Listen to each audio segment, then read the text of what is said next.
playing that welcome video. My name is Kerry Anderson, for those of you that have not met me before, and I have the privilege of leading Startup Centre Victoria. And from that video, you just got a sense it is a regional project. How exciting. We're all in this together. Rural towns right through to the city of Greater Bendigo. I would like to start by acknowledging and extending my appreciation for the traditional owners of the land that we are standing on today. The Central Victoria region is on Yorta Yorta, Dja Dja Wurrung, which is where I am, and Taungurung country. And we wish to pay our respects to leaders and elders past, present and emerging. So our meetup discussions today is one of them, is just one of the things that Startup Centre Victoria has been doing. We've been running accelerator programs. We have another hackathon coming up and lots more discussions. So if you're not aware of Startup Centre Victoria, I suggest you have a look at our website, startupcentrevictoria.com.au, and find out more. But today's topic, and obviously it is a popular one, it's about business to government and business to business opportunities here in the region. You know, are we tapping into the most? There are thousands of contracts let every year, published on AusTender and other platforms, and billions, I'm talking 70 billion just for AusTender alone. There's eProcurement and vendor panel. I use different sources as well. Lots of different platforms you can tap into to tender or quote for works, goods and services in the region and beyond. So if you're thinking about taking these steps, or you already are, and perhaps you can do it better, you know, today is your day. We have three wonderful speakers to answer all your questions. Now, what we're going to do is actually invite each of our guests to speak for 5 minutes. And then at the end, when they've all finished, we will invite Q&A. But as I said, please type your questions in the chat box. They may elect to answer it as they go along, or it will be there for us to go back and refer to afterwards. So we have Linda McNeill, a Director of CB Certification, Noel Morton from ICN Victoria. I had to look up what ICN stood for, good old acronyms, Industry Capability Network, and Paul Sherwood from City Greater Bendigo, Procurement Specialists.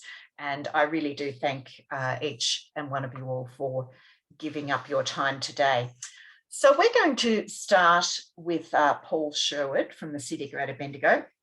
He's been with the city, and Lauren has a PowerPoint presentation she'll load up for Paul. Paul's been with the city for 11 years in varying procurement roles.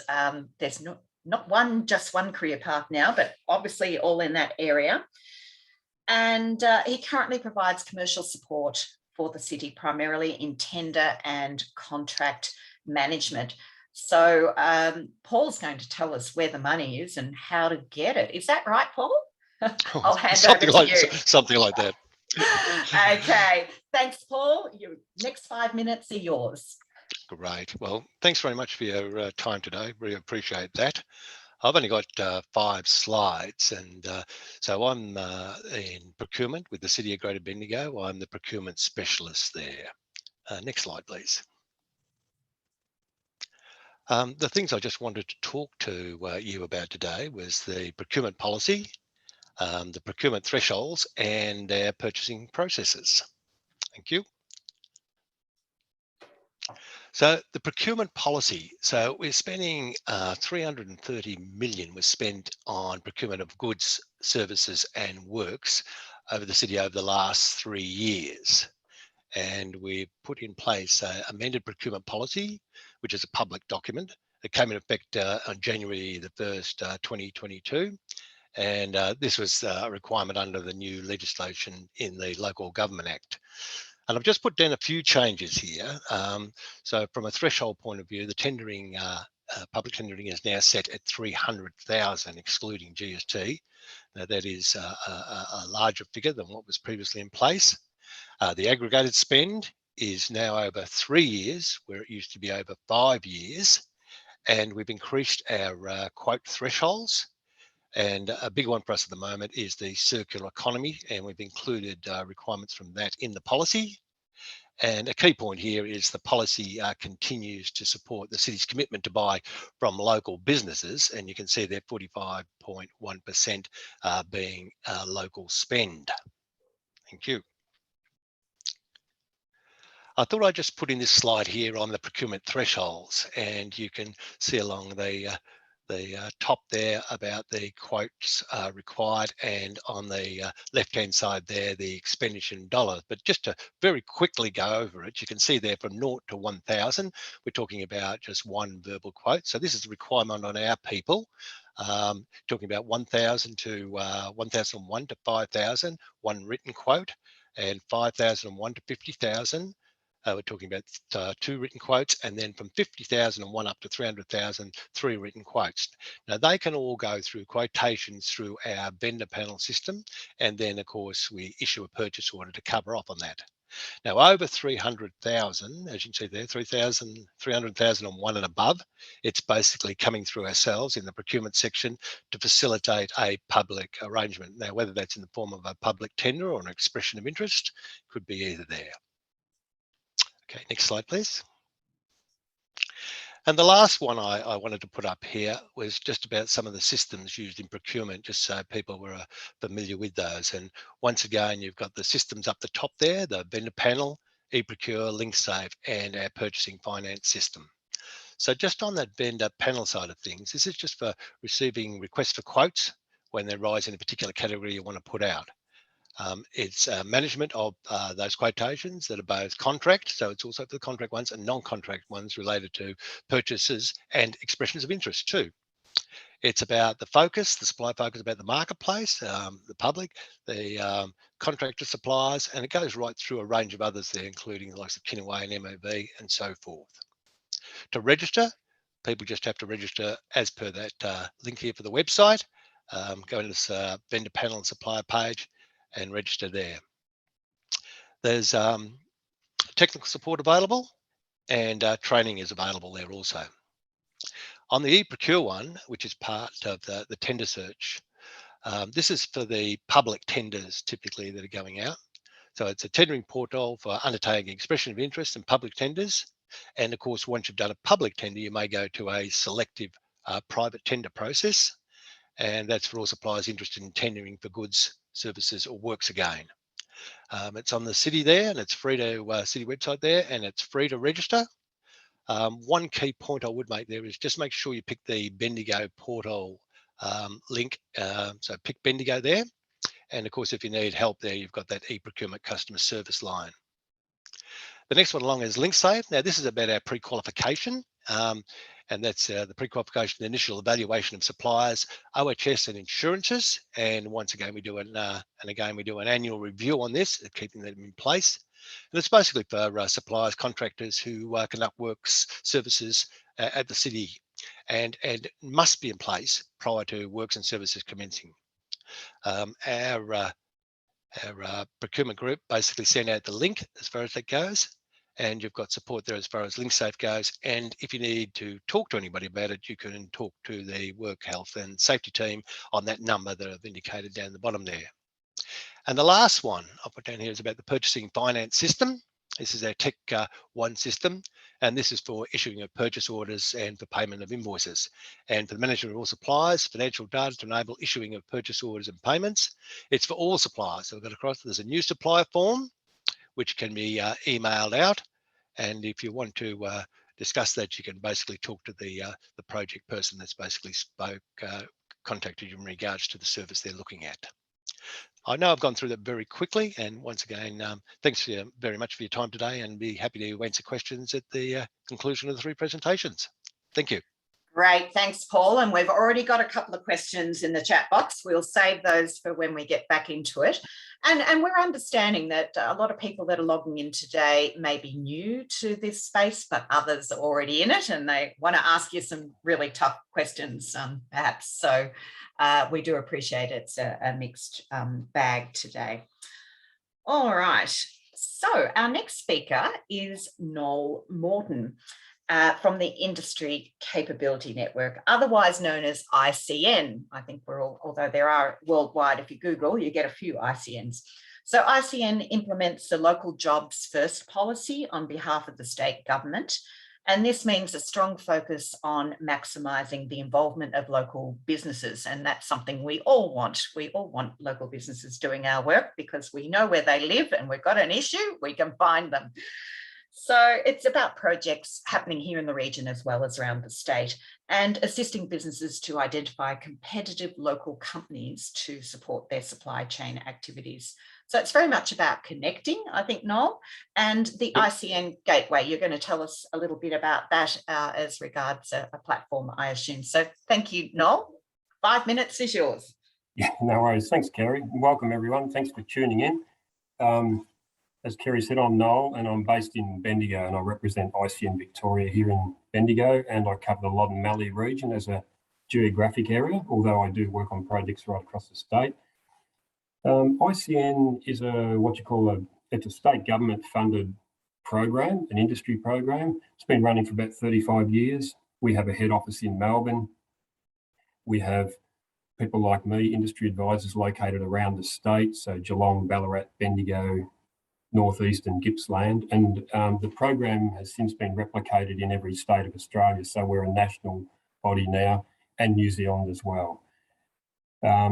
Look, in the few minutes I've got, we do quite a few different things, but in the few minutes I've got, I might just focus on the most important things I think that are relevant to small to medium-sized businesses and startups, where you might have the opportunity to connect with an opportunity, through a project or what have you. So I'll look at that. One of the major things, as Kerry mentioned, that we are associated with these days is the local jobs first policy. We facilitate that on behalf of state government.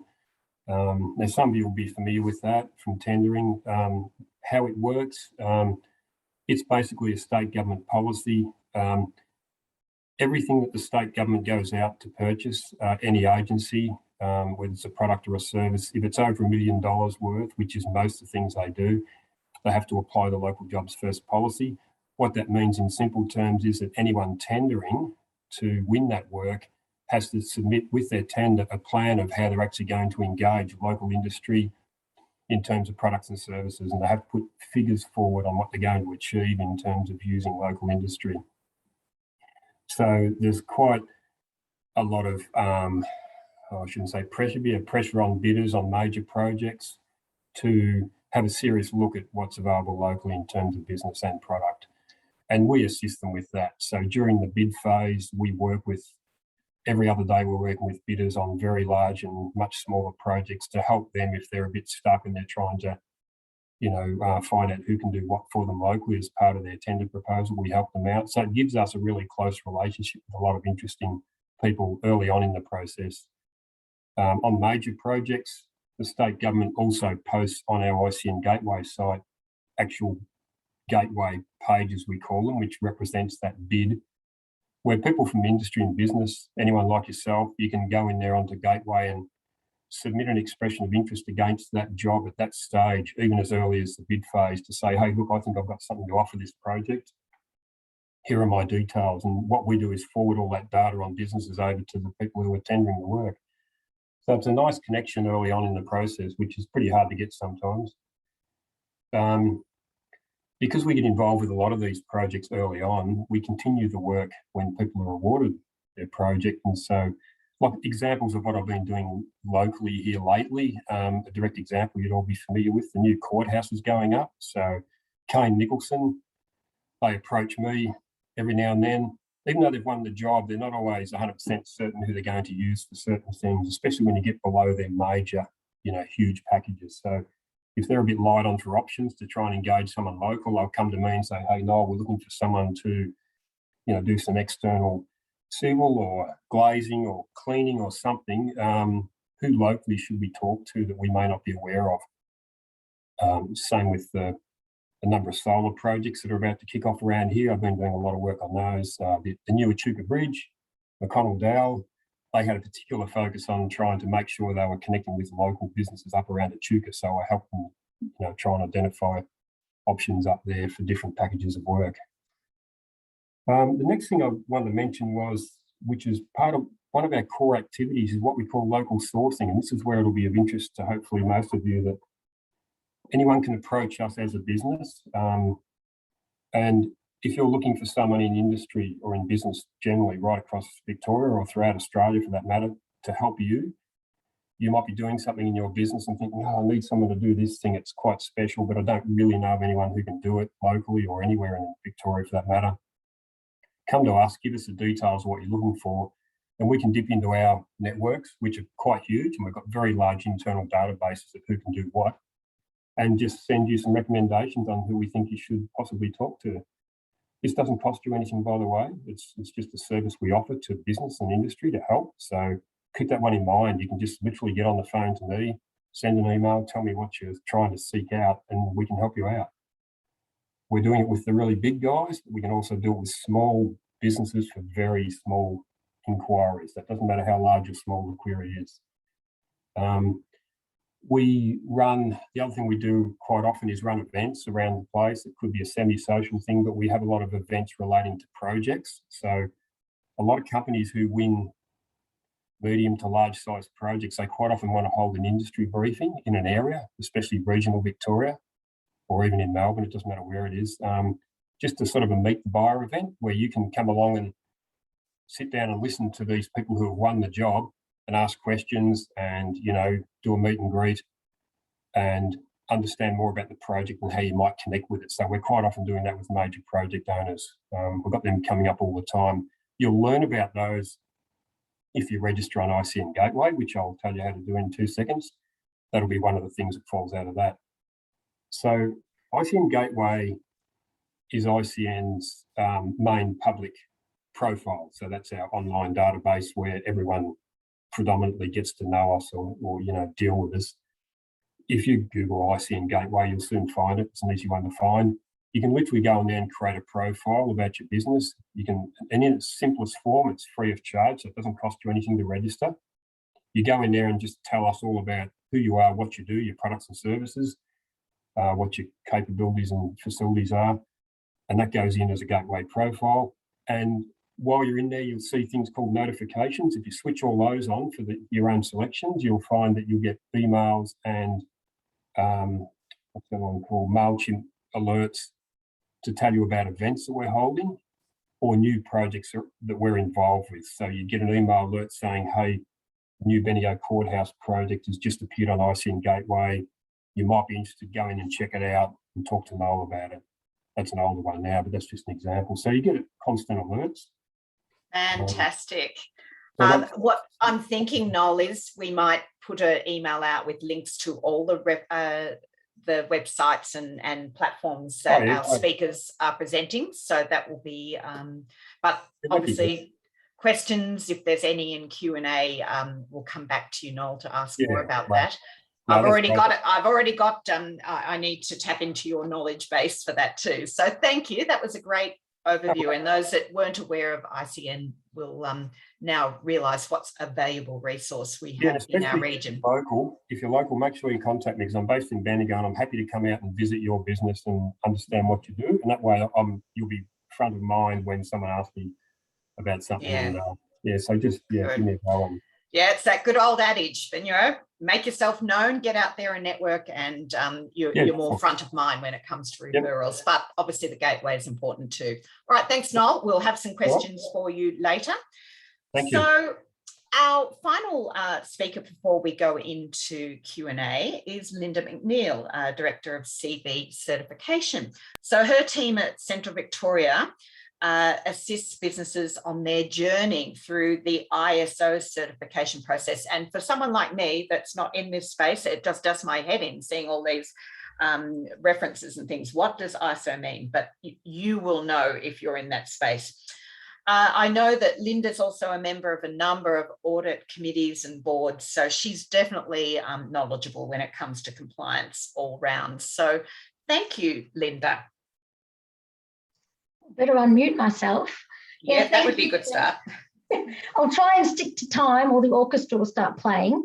I've got my business partner here with me, Sonia. You'll see her on the screen as well. Sonia is based in Bendigo. I'm based in Castlemaine. We run, as you said, CVC, we're the only certification body in regional Victoria, so the only one that's based out here. We also work with Equal Assurance. You'll see them on our little map there.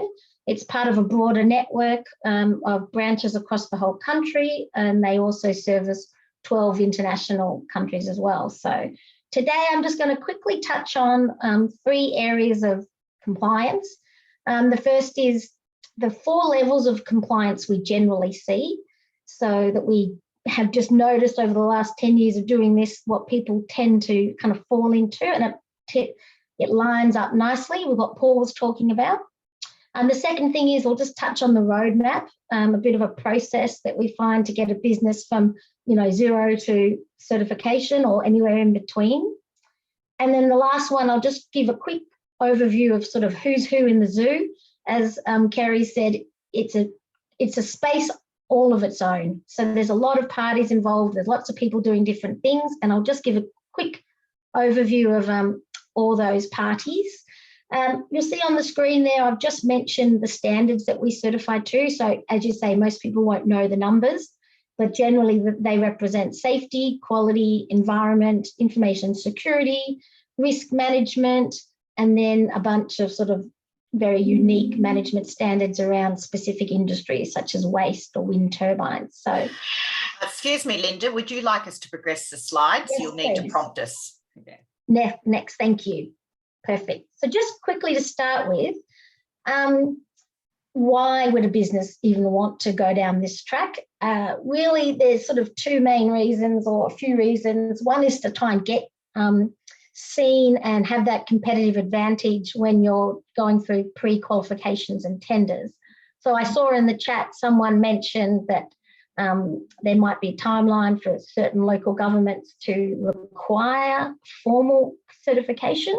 We already have a bunch of customers who do already require certain levels of compliance, and they're listed there. So we notice a lot of our clients are seeking external audits or ISO certification or letters of compliance issued from us that says, yes, we feel that they've got safety standards in place. That means they can go and work for, a government agency, or a tier 1 contractor might say, we're not going to move forward with any contractors who don't have, environmental policies and processes to a certain level.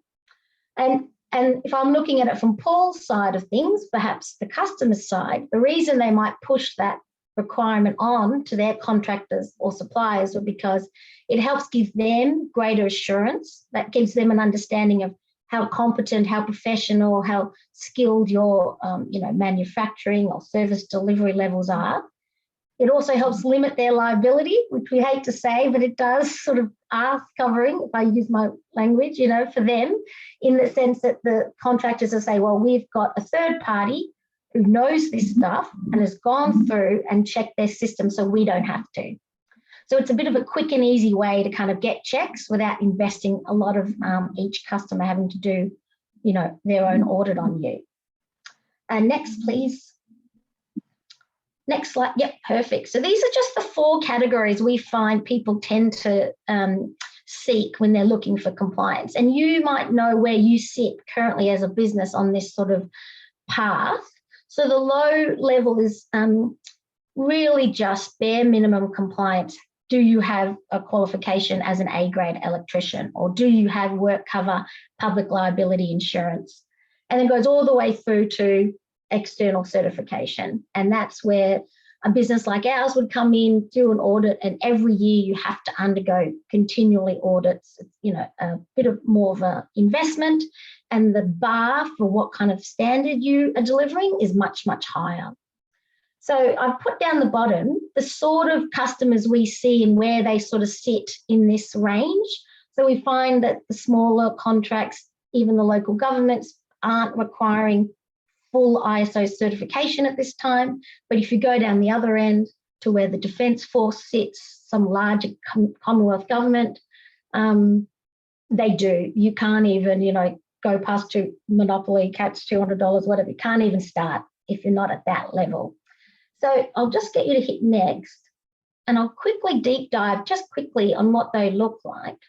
And you can kind of group them into two. So the first two, these two low types, I've said there, it's only internal costs. Really, you can provide this evidence to your customers yourself. Often they'll just want to see copies of your certificates. They might want to see some policies. They might want to see some SWIMs or some templates you have in your business. But that can be provided yourselves. You don't need to go outside and hire anyone to assist.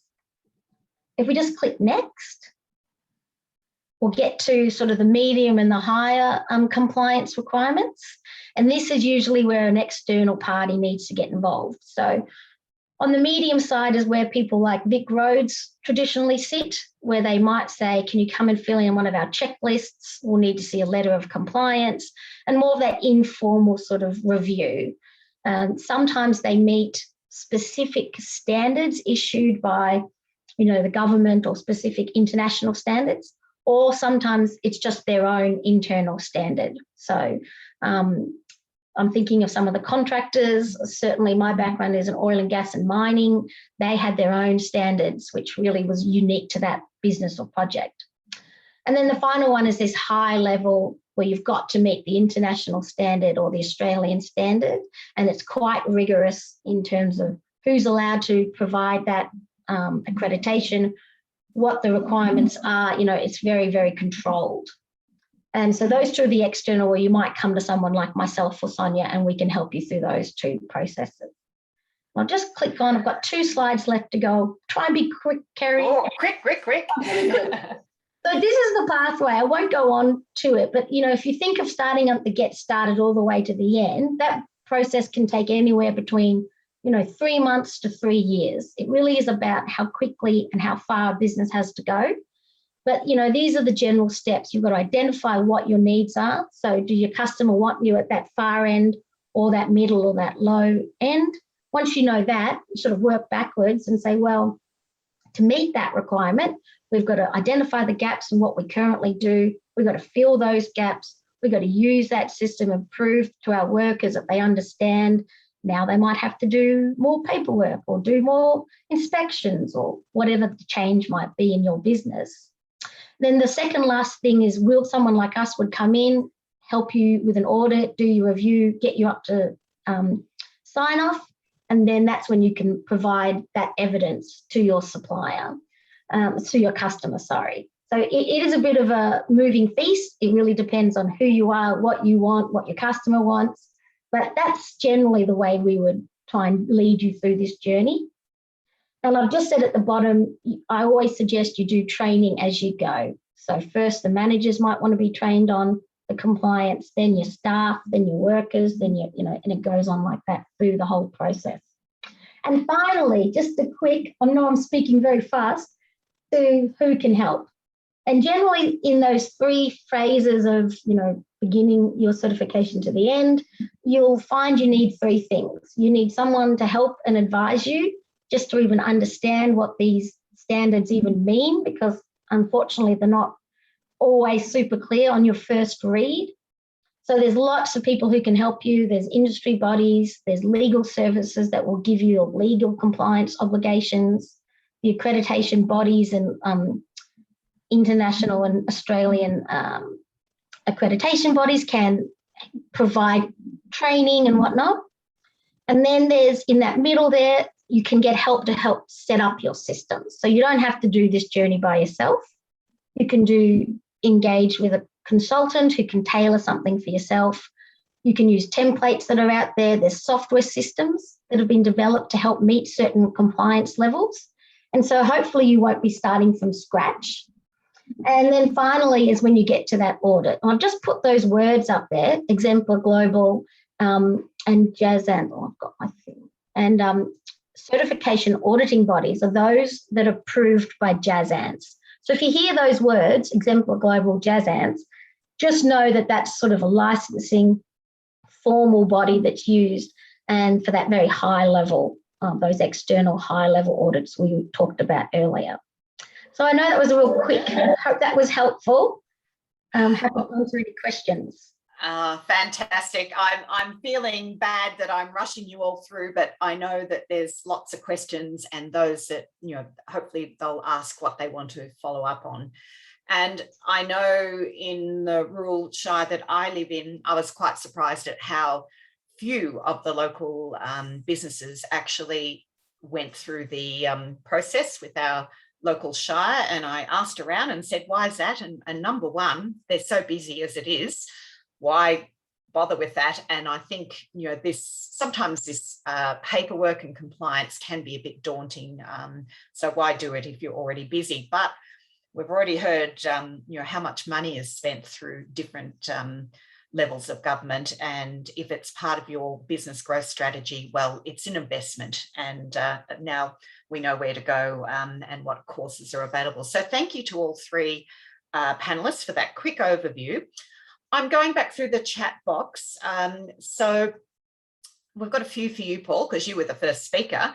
And Alan was wondering, is City Greater Bendigo still going to put out work that is so large which stops local businesses from having a going? It's 18. So obviously the size of the tenders are prohibited to small businesses. Is this something that's been discussed? Well, yeah, Alan, it has been discussed a number of times as to, you know, whether you look at the smaller packages or the larger packages. But I think, Alan, I think this is one that, given the nature of the work you're talking about here, and Steve Vanderworth is the appropriate contact who you know, I think, you know, it's really having some dialogue with Steve here a little bit, I think, and saying, hey, look, you know, from a local perspective, some of these are a little bit large and really, you know, inhibit local businesses from putting in a submission there, and just appealing to him to just have a good look at that, and with a view of you know, future tenders going out in a smaller size. And on the other flip side, it might be a matter of a few smaller businesses collaborating to put in for a large tender. I'm just throwing that into the mix. But, and we do have that, in our tender documentations, that you can do the joint venture things, you know, the collaborative things. So yeah, it's available there. Good. While we've still got you, Paul, I'm going right back to the beginning. I started at the wrong end then. Gordon asked a question about the time frame for tenderers to be ISO accredited. Is that an easy answer? Well, unfortunately, no. I don't think there's anything. I don't think, Gordon, that there's anything, an overall strategy as far as that across the whole organisation. But quite clearly, there are selected departments and commodities which well and truly have gone down that track. So, that's probably as much as I can say on it, really. And another question from a business about quotes up to 300K. Can be by invite only, but how can contracting companies increase their chances of being invited to give a quote? Yeah, so I think one of the things is that the number of the companies in a particular commodity can far exceed, say, 3 in vendor panel. So people can select who they want to go out to there under the 300,000. I would just encourage you to be in contact with the project officers there and you know, market yourselves as far as that goes. And it does become a little bit difficult in some of the commodities. There is a wide spread of suppliers there, so you're not going to go out to, you know, 20 or 30 suppliers typically for something that's you know, maybe lower on the dollar range there. But you would like to think that the project officers are trying to field that across the range of companies that are in a particular commodity.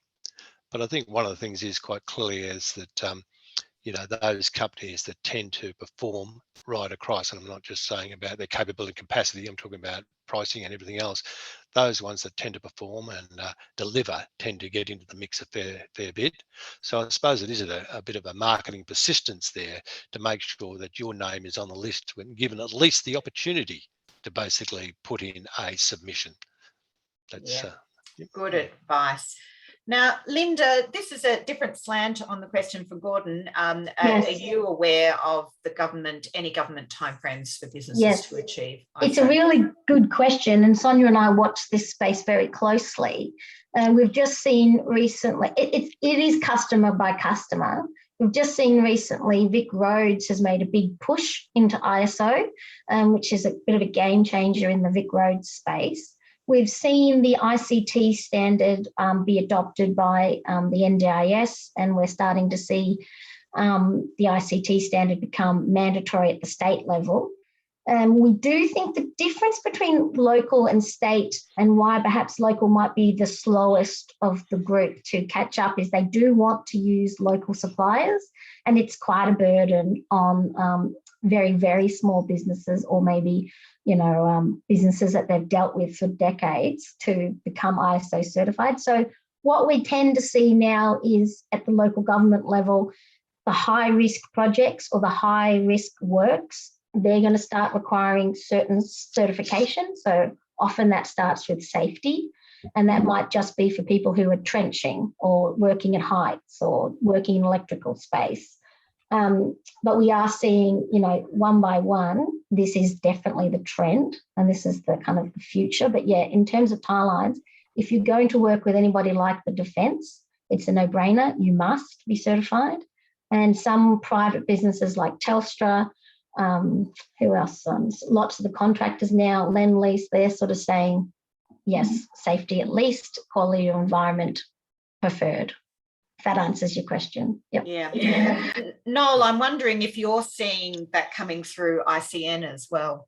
Look, we see it a fair bit with the big tier one contractors, but it depends a bit on the sector. And I was actually just going to jump in and offer something by way of state government with particularly the major construction projects. They still have quite a strong emphasis, some agencies more than others, that the construction supplier register, that's something that everyone should be aware of, which is a great one to be considering as a business if you're involved in construction, which is basically a thing where you can go online and apply to be like an approved supplier type registration for state government agencies. And that's still very, that's a straight out consideration for some agencies. If they're, I struck on the other day regionally on a construction job, the agency, the state government agency going out, they were only going to consider companies, and it was a construction related job, that were on that supplier register.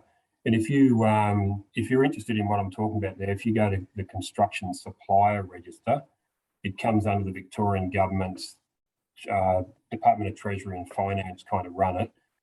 And that's something where you can just apply to be part of that registration. And I personally think it's a great one to consider. There's a little bit involved in keeping the registration going, but it's easy enough to apply for in a sense. And there's two elements of it. One where it's for people who make and do things, you know, like civil and structural and all that sort of thing. And there's also one for professional services. So if you're an architect or an engineer, that side of it, so services, two elements. But that's really a good one for state government work. To be honest, I don't see the ISO requirement much from a state government point of view. It's more from the major tier one subcontractors on special projects. They'd be the ones looking for it, private companies. But Right. yeah, definitely look up the supplier register one. That's worth checking out. Yeah. Okay. Paul, Hallie's wondering about business certification from independent bodies. Are they going to be recognised, or is it the ISO certification that's required? I think she's talking about civil construction businesses who are members of the Federation. Yeah, so typically, you know, as I said, and as you know, I'm in procurement. So most of the work that comes across in this area is from engineering for us. So it would be in that area. Or at least in the presentations and assets directory, which picks up property and works and waste and or resource recovery and parks and natural reserves. So I'm thinking, you know, this is an area that would have to be addressed within that directorate, and that requirement would flow through to the procurement people to put out. But it's really going to be up to that directorate and those project people in that directorate to stipulate what they require when they're putting out specifications for goods, services and works. Good. And while I've still got you, full marks for trying, Avad. How do we access the project officers so that you can make project contact? What are the networking opportunities, or how would you go about getting yourself made known to your project officers? Well, I think the first thing is to really just ascertain exactly what work you're talking about. That's the first thing. You know, what commodity are we really talking about, and then from there, basically, you know, establishing who the right procurement person is in that area, and then that procurement person. How do they find that out? Yeah, so well, I can provide that information as far as our group goes. I can provide that to you, Kerry, as far as our group goes, and it does give the listing that we've got does give to internal people, but we can share that information with external people as to what areas each procurement person is responsible for. And once they've got that information, they can ring the likes of Lee Tague, who looks after a certain group of departments, and they could talk to Lee and say, well, look, this is the particular discipline, the commodity that I'm interested in. And then Lee could say, yes, well, these are typically the people who put out work in that discipline commodity. So she would be able to provide that. So I can provide you, Kerry, either not right at the moment, but you know, I'm not planning on tendering. I guess after this meeting, I can provide something on that we can share with people. Yep. So going to the website, I went to the website and found your section. Does it list the individual staff members on that website? I can't remember. Yeah, I don't know whether it's got it up there or not, because I don't. We'll have to have a look. We will. I'll come back to you on that. And the important thing is, in any organisation, people change. They move on to new roles, and so it's the sad old story. We have to keep that networking and contact process up to know who's who in the zoo. All right, we have a question. Do any of the panel members believe that seeing ISO certification on tenders, especially in the local government sector, would be seen as a competitive advantage over others that do not have ISO? Good question. Sonia, do you want to answer this one? I feel like you could really add value here. Definitely, especially in the construction and manufacturing industry. So my name's Sonia.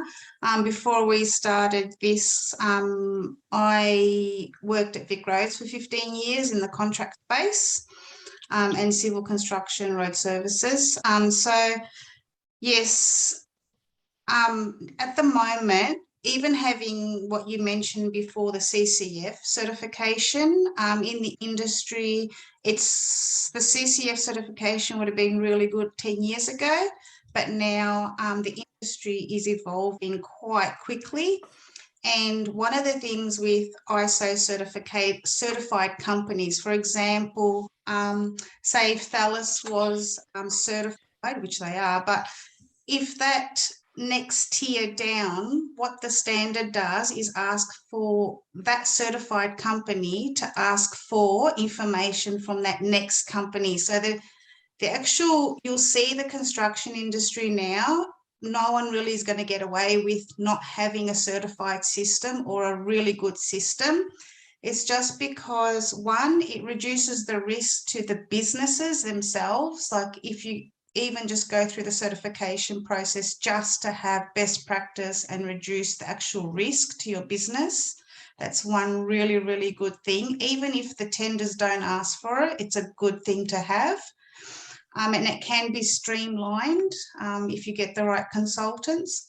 But you'll see it in the next 5 years. I think it's going to be a huge advantage if you start working towards it now and not leaving it to the last minute, because it is completely changing. The construction industry 20 years ago when I started in it didn't even care if you had a safety policy, but now you won't even enter sites without even the complex documents and plans and processes, because at the end of the day we all just want to reduce the risk to the business and to the people that are working out there.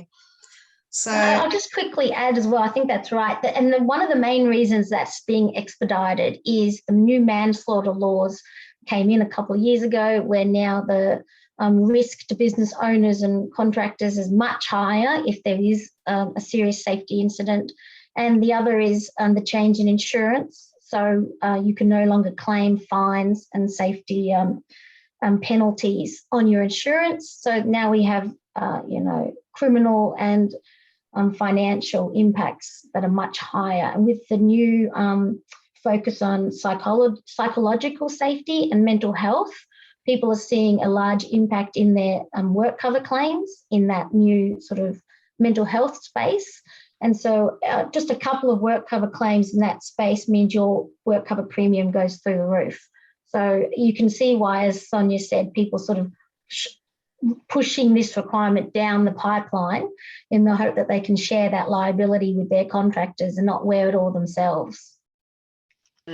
Yes, it's a sad reality of life, and it doesn't matter what sector you're in. I'm in the consultancy knowledge sector. We are also required, very basic, public liability, professional indemnity, all of those things. But the more you can add layers to, and if you put your hat on as a business that is procuring or a government department, and you're faced with, 3 or 4 equally good suppliers, the one you're going to go with is the one that's just done that little bit extra and ticked all those boxes. Even if it wasn't required, it could be the deciding factor. So, it is an investment for people, but maybe worthwhile in terms of just putting yourself that little bit above the rest of a very crowded market at times, if you're really keen to get that work. Paul, anything just a quick one also. We always talk about construction, but the amount of cleaning companies now that are getting certified is ridiculous. Yeah. So it's not only the construction industry, it's everyone involved in that industry. Sorry, I just thought I'd add that. And healthcare, so big industry. It's right across all sectors. It's something that we can't avoid. I'm not sure, Noel or Paul, if there was anything that you'd like that. Whoops. The recording has stopped. This meeting is being recorded. Okay. So we're coming towards the end, but if there are any closing remarks, Noel or Paul, Noel, I'll start with you, that you'd like to add to that. I don't think so. In relation to ICN in general, I think the main thing I wanted to emphasise is that, we're just another way of people accessing opportunities with projects that are going on around the place. If someone knows of a project that they think they'd like a piece of the action on, but they're not sure how to make contact with it, it might be state government or it might even be private. If we're not dealing with it directly, we usually know someone who is. So use us as a networking knowledge base. Just get on the phone to me and say, hey, look, I've heard this is going on. Do you know anything about it? Because we've got pretty broad networks and we know a lot of people around the place who are working on projects or making things. So, just tap into our knowledge anytime. A great resource, Noel, and our businesses have used you over the years too, and I can testify to that. And I've got a question I've got to send you straight after this thing. I need to source someone in textile manufacturing, so I'm sure you can help me with that. Paul, any closing remarks? Yeah, I think the big thing for me is, but for the city, it's basically advantageous to have anybody who's looking at work with us, in the best possible position to put in their submissions, So I would say, once again, thanks again for your time today, and do not hesitate to give me a call, right? You've got my details, to give me a call or send me an email if in turn you want to, discuss any procurement related activity.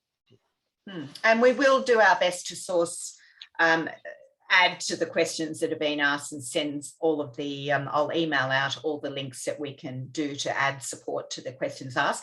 Final one, and it's touching on what we discussed before about the possible collaboration. Hepburnshire have on their tender portal an area where you can form a consortium. Is this something that could be considered by the City Greater Bendigo with bigger contracts?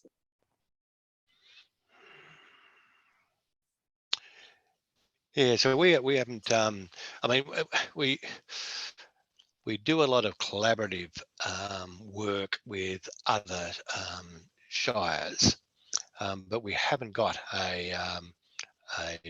basically a portal there as far as that. Most of ours is we basically have a regional procurement excellent network which happens, and that's with the shires. Basically within the Loddon Mallee region, And we also have what's called a special interest group meeting, which is a representation from each of the regions basically at a forum. So there's a couple of forums there. So you've got the Regional Excellent Procurement Network Group, and you've got this special interest group. So we do talk about collaboration, particularly at the regional one. And I'm not sure whether this question, Avard might like to pop in and ask it. I'm not sure. Do you, Avard, do you mean, Avard Civil it is, do you mean a consortium of businesses on the portal, the City Greater Bendigo portal? No, sure. So on the Hepburn Shire website, when you open up an individual tender, for each individual tender, you can form a consortium on those by clicking on their link and adding your company details.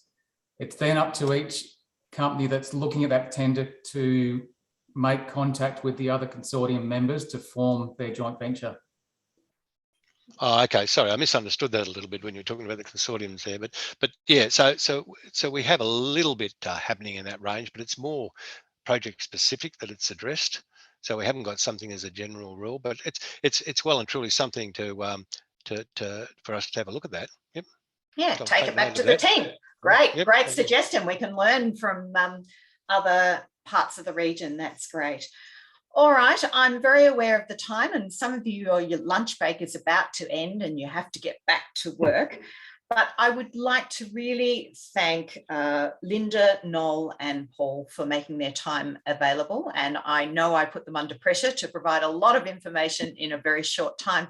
But at the very least, we've brought their organisations to your attention. You know where to go to find out more information, and we'll put all those links that we talked about in an email to you.